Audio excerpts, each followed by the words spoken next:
Welcome to your own channel road to history. आज के इस वीडियो में जो मैं सीरीज चला रहा हूँ एनसीईआरटी के किताबों का क्लासिक्स का की जो किताबें हैं उसी का चैप्टर 5 पर हम बात करेंगे, जिसमें राजा, कर, फिर गणराज्य के बारे में बातें की गई है। सबसे पहले हम राजा की बात करें। राजा जो पहले हुआ करते थे शुरू में वैदिक पीरियड में, उनका तो चुनाव होता था जनता के द्वारा। धीरे धीरे वो वंशानुगत भी होने लगा, लेकिन बाद के काल में हम जो देखते हैं कि राजा धीरे धीरे शक्तिशाली होने लगा और वो अश्वमेध यज्ञ करने लगा।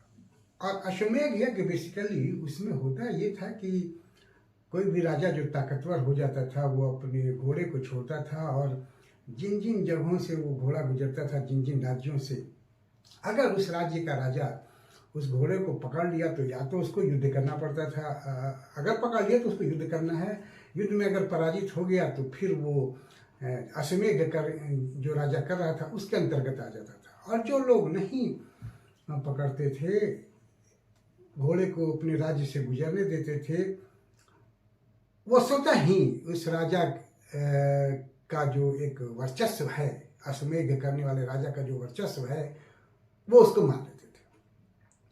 तो इस यज्ञ में जो भी राज्य इस वर्चस्व को मान लेते थे सबको आमंत्रित किया जाता था। पुरोहित भव्य आयोजन करते थे और राजा को, जो ताकतवर राजा होता था, वो बड़े सिंहासन पर या बाघ के छाल का बना हुआ आसन होता था, उस पर बैठा था। बाघ का जो खाल है उसके आसन पर वो बैठता था। दूसरे जो थे राजा, वो सिर्फ यज्ञ देखते थे, उनका कोई बहुत रोल नहीं था, लेकिन राजा का अपना रोल था। राजा से जुड़े हुए जो भी उसके पुत्र हों या रानियां हों, वो भी छोटे मोटे अनुष्ठान करते थे। तो इस तरह से ये दिखाया जाता था कि जो राजा अश्वमेध यज्ञ कर रहा है वो कैसे ताकतवर हो रहा है, किस तरह से उसका वर्चस्व बढ़ रहा है। तो इस तरह से हम देखते हैं कि राजतंत्र की उत्पत्ति यहाँ से होने की शुरुआत होती है और यही बाद में जनपद और महाजनपद के रूप में डेवलप होता है। अब राजा जो है वो जन का राजा नहीं रहता है, बल्कि जनपद का राजा हो जाता है। मतलब एक क्षेत्र का राजा वो बन गया और उस क्षेत्र पर उसका पूरा अधिकार होता था, उसका पूरा डोमिनेंस होता था और वो उस पर शासन करता था।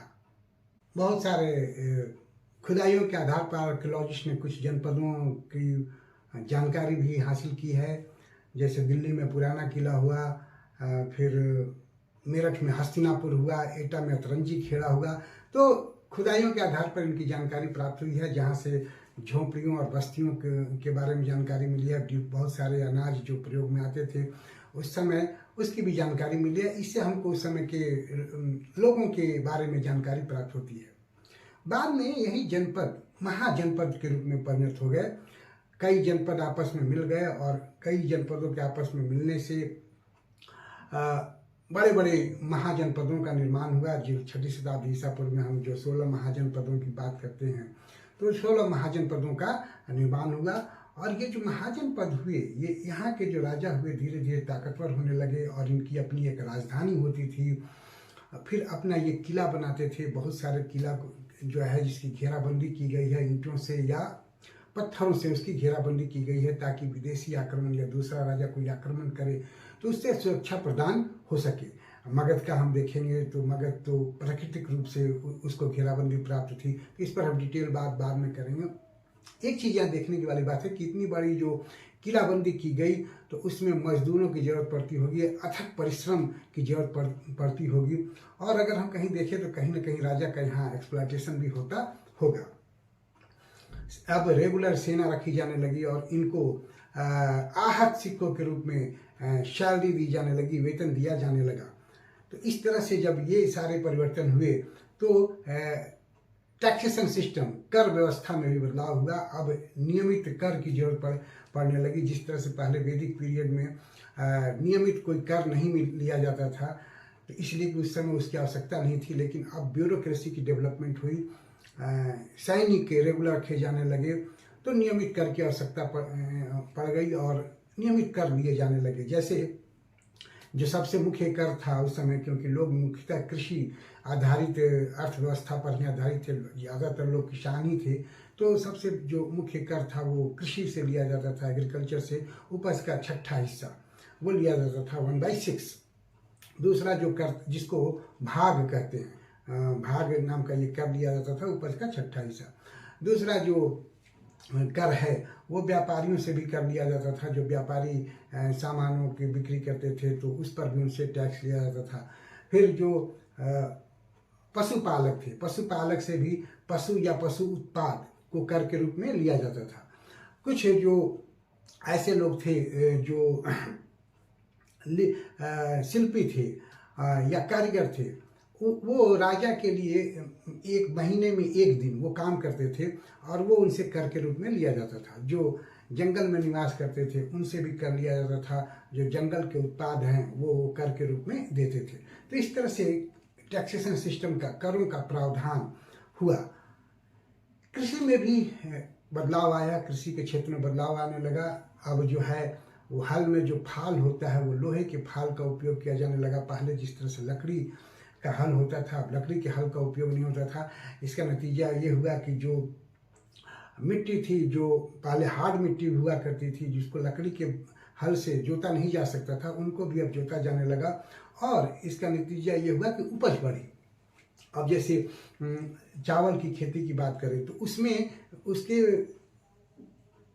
रोपने में, उसके बुआई में भी तकनीकी परिवर्तन आया। पहले जैसे कि धान के बीज को छींट कर चावल की फसल उगाई जाती थी, लेकिन अब उसका रोपनी होने लगा। अब पहले उस धान के पौधा जब हो जाता था तो उस पौधे को दूसरे जगह रोपा जाता था, और इस तरह से देखा गया कि इस रोपनी सिस्टम से, रोपनी की व्यवस्था से धान की उपज ज़्यादा होने लगी। तो इस तरह से हम देखते हैं कि एग्रीकल्चर के क्षेत्र में भी बदलाव आ रहा है। एग्रीकल्चर के क्षेत्र में भी इस समय डेवलपमेंट हो रहा था।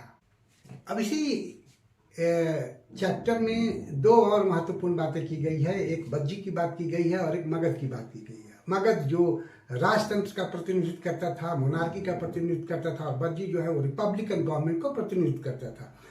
तो अगर हम पहले मगध की बात करें तो मगध धीरे धीरे 16 महाजनपदों में सबसे ताकतवर हो गया। उसके कई कारण थे, उन कारणों पर डिटेल चर्चा हम जो अपर क्लास में जाएंगे तो करेंगे। फिलहाल मैं 2-3 बातें यहाँ बता दूं। एक तो उसको जो उसका जो बॉर्डर था वो भौगोलिक एक मजबूत बॉर्डर उसको प्राप्त था, पहाड़ों से, नदियों से। इस वजह से कोई विदेशी आक्रमण उस पर जल्दी हो नहीं सकता था। दूसरा, वो फर्टाइल लैंड थी। फिर जंगल से हाथी प्राप्त हो सकते थे जिसको ट्रेनिंग देकर युद्ध में यूज किया जा सकता था। फिर आयरन का ओर, अयस्क भी वहाँ बहुत तादाद में थी। तो इन सब वजहों से मगध जो है वो ताकतवर हो गया। उसके जो राजा हुए बिंबिसार, हर्यक वंश का, और अजातशत्रु, ये दोनों भी बड़े ही महत्वाकांक्षी थे और इन्होंने पहले अंग पर जीत हासिल किया और बाद में विभिन्न महाजनपदों और जनपदों को जीतकर अपने साम्राज्य का विस्तार किया। नंद वंश भी आया, फिर मौर्य वंश भी यहीं आया। तो इस पर हम डिटेल चर्चा बाद में करेंगे। फिलहाल के लिए इतना ही जो इस क्लास में है कि मगध एक इम्पॉर्टेंट महाजनपद हो गया और उसके कई प्राकृतिक कारण भी थे। तो एक तरफ तो ये राजतंत्र का उदाहरण है, दूसरी तरफ वज्जी जो वैशाली, जिसका हेडक्वार्टर वैशाली था, ये गणतंत्र का उदाहरण था, जहाँ कई मतलब किसी एक व्यक्ति का शासन नहीं था, कई राजा हुआ करते थे, सभी मिलकर शासन करते थे। और कोई भी समस्या हो, या तो युद्ध हो किसी से, या जितने भी समस्याएं उस गणराज्य से जुड़ी हुई है, इस पर सामूहिक चर्चा होती थी और उसके आधार पर उसका निदान निकाला जाता था, जिसके बारे में गौतम बुद्ध का भी ये कहना था। गौतम बुद्ध ये मानते थे कि जब तक वज्जी जो है वो अनुशासित है, जब तक कोई भी संघ या गणराज्य अनुशासित है, तब तक उस पर कोई भी राजा विजय प्राप्त नहीं कर सकता है। और संयोग बस चाहे महावीर हों या गौतम बुद्ध हों, दोनों किसी न किसी गणराज्य में जन्म लिए थे। तो इस तरह से वज्जी गणराज्य जो है वो अपना एक अलग प्रतिनिधित्व करता है। उस समय गणराज्य या रिपब्लिकन गवर्नमेंट क्या होती है उसको प्रतिनिधित्व करता है, जिसको बाद में गुप्ता पीरियड में जितने भी गणराज्य थे उसको समाप्त कर दिया, उस पर विजय प्राप्त कर लिया गया। कुछ जो अपना उन संघों में कमियां आ गई, इस वजह से भी वो पराजित हो गए। लेकिन हम देखते हैं कि 6वीं शताब्दी ईसा पूर्व के बाद दो पैरेलल सिस्टम चलता है। एक तरफ महाजन पदों का जो राजतंत्र है, और महाजन पदों में कुछ ऐसे थे जो राजतंत्र है, और कुछ जो गणराज्य हैं, इनका सिस्टम चलता है।